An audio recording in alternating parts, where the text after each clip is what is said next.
ఇప్పుడు పార్టీ సభ్యత్వాలంటే ఎట్లా చేస్తారు? ఏముంది, 4 బాటలు అడ్డగడ ఒక టెంట్ వేసుకొని కూర్చుంటారు. మైకులో పాటలు వినబడుతుంటాయి. వచ్చిన వాళ్ళ తన 10-20 తీసుకొని పేరు రాసుకొని రసీదు చింపిస్తారు. గా పైసలకే 4-5 లక్షల ఇన్సూరెన్స్ కూడా ఇస్తారు. మా పార్టీ అన్నిటికంటే పెద్ద పార్టీ, మా పార్టీలో గిన్ని కోట్ల మంది చేరికైనరు అని గొప్పగా ప్రచారం చేసుకుంటారు.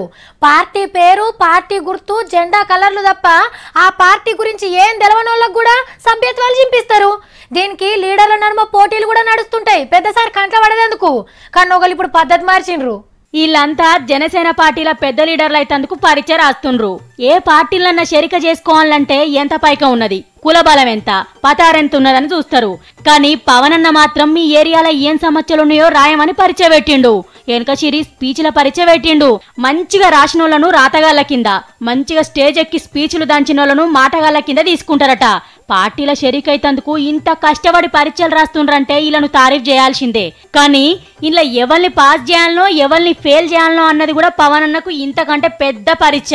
ఎందుకంటే ఆయన నమ్ముకొని ఇంత రిస్క్ తీసుకుండ్రంటే అంతకంటే అర్హత ఏముంటది చెప్పుండ్రి. సూపర్ గా రాయలేకున్నా, స్పీచ్లు దంచలేకున్నా కార్యకర్తల కిందనన్నా తీసుకోసారు, నీకు మస్తక్కరికి వస్తారు. కానీ దేశంలో ఎన్నో పార్టీలు ఉన్నాయి, ఇట్లనైతే ఎవ్వరు తీసుకోలేదు కదా. ఈ విషయంలో కాటమరాయుని కూడా తారీఫ్ చేయాల్సిందే.